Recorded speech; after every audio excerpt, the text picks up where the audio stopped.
Hello and welcome to Aging is for Everyone. I'm Laura Mondello and I'm your host for the show. If you're like me, you love to travel. There's just nothing better than hitting the road or getting on a plane or a train or wherever and going away, exploring somewhere, or even staying close. But today's show is all about travel.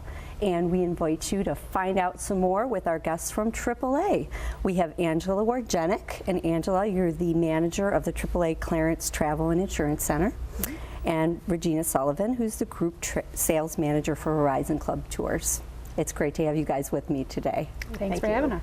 Well, you know, people love to travel, but travel's not quite as easy as it used to be. So that's why our show today, we're going to just talk about some of the things that people need to know. Maybe they don't know.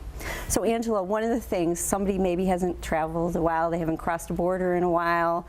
What do people need to know about identification? Actually, in the last few years, there's been several changes in regards to traveling. If you're going to do air travel, staying domestically, you're going to need your government-issued ID. Driver's license is perfectly sufficient. If you're looking to do any type of international air travel, you're going to need your actual passport. For your land-to-land crossing, so from Buffalo or New York to Canada, you're going to either need your enhanced driver's license, Nexus Pass, or the passport card, or your passport. Your passport will get you anywhere, but that land-to-land, those other three things you can use for traveling. And that's to Canada. To Canada, obviously, if they're going to Europe, they're going to need their passport too. Absolutely, you'll need your passport. I think most people know that one. So as far as like making arrangements, people don't, there's so many options now for making arrangements. You know, what's some good tips for people who maybe want to save a little money on traveling, but want to make sure they get good information? How can they do it without, you know, breaking the bank? But a lot of people actually are doing a lot of research themselves on the internet, and they want that assurance to come into a travel agent in the area to make sure they're getting a good deal. The best thing to do is to, if you can, do a little bit of research. If you're not able to, come into one of your local AAA offices and we'd be more than happy to walk you through, help you make sure that you're getting the best possible deal that's out there for you. Yeah, because I think people don't realize that there's still travel agents out there. I mean, certain people, but some people just love them. So what are some of the benefits of maybe using a travel agent? Some of the benefits are, I mean, I've been with the club right now for 18 years. So I have done pretty much, I've probably traveled the world, not maybe myself, but I've pretty much traveled the world through my clients. So there's a lot of first-hand information that a travel agent can assist you with. Same thing, you know, if you're looking just to even do a motor coach trip or even a driving trip, we have experts that absolutely can help you 100% of the way to get you the best hotel, accommodations, recommendations for sightseeing, and you name it, we pretty much, it's limitless what we can offer. Right.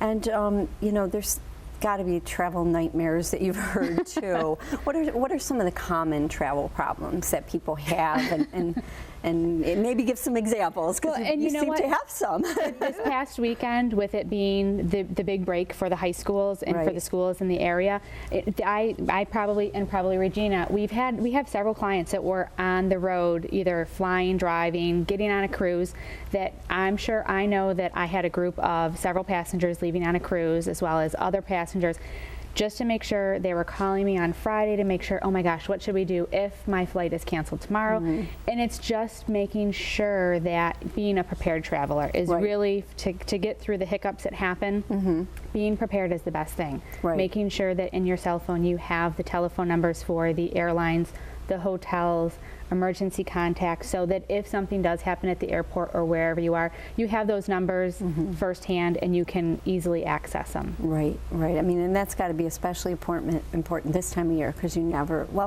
know what the weather's going to be like anytime. So that's one of the important things would be to make sure you have the contacts. And if they're frequent travelers with a specific airline, we found this out this weekend. If a flight gets canceled, they'll call those frequent travelers. I mean, they protect everybody as best they can, but we found that the people that had a frequent flyer number in their record got the better flights, which was interesting. Wow. Yeah. Yeah. Now, what are some other maybe common travel problems people come up with that? Flight problems are probably the biggest hiccups that happen with travelers. Right. And with that, sometimes there can be some hotel, possibly some hotel issues. Maybe what you thought you had booked really wasn't what you had booked. Right. So it's always best to have that confirmation in hand with you. But that's the real. Yeah. That's kind of the. Yeah, airline travel just isn't what it used to be. But we don't have the volume of planes and seats Right. that we used to have. Right. So. Right. And we also have more regulations for the airlines. Coming to that question, you know, I had a lady who hadn't flown in 15 years asking a group, like, what do I do? What's this thing about liquids? How do I pack? What can I take with me? And that's a really big question, because if you haven't traveled in a long time, you don't know. So why don't you explain the airline, the regulations that are the TSA regulations that people need to know about? Some of the new TSA regulations, the liquid rule has been in effect for a few years now, but I think people keep forgetting, because I keep hearing people come back from the trip and go, I can't believe they confiscated my, whatever, whether it's their lotion, their perfume. Right. And the rule of thumb to keep into mind is you can bring liquids into your checked baggage. It just, not your checked baggage, let me rephrase that, your carry-on. It just needs to be 3 ounces or less in a 1-quart bag, and then it's 1 per person. So if you have 2 travelers, each of you can bring your own 1-quart bag, but it's 1 per person. But it's the 3 ounces or less, which is the really big one there. And you can always go to tsa.gov, and it has all of the the allowable liquids versus even some of the allowable items in a carry-on. Right, and that's important for people to know, because they just need, you can carry on like a little bit of stuff in case you need it, but for the most part, you don't need your big bottle of shampoo in your. If you want to bring your big bottle of shampoo or your big bottle of conditioner, put it in your suitcase, and then worry about it when you get to your destination. And what's nice, when you get to the TSA counter, if you have all these in a plastic bag, if you take it out of what you're carrying and lay it all out, you'll get through the TSA a lot quicker. Where if you have it all kind of jumbled in and they can't see what it is, that's when they're going to pull you aside. Okay, absolutely. Okay. So when you're putting your bag up there, you just kind of take that out and put it there so they can look into it and see what's in there. Great. These are some great tips, and hopefully they'll help some folks who are getting ready to travel. So thank you both. We'll be right back with both of you. We'll be back for more Aging is for Everyone.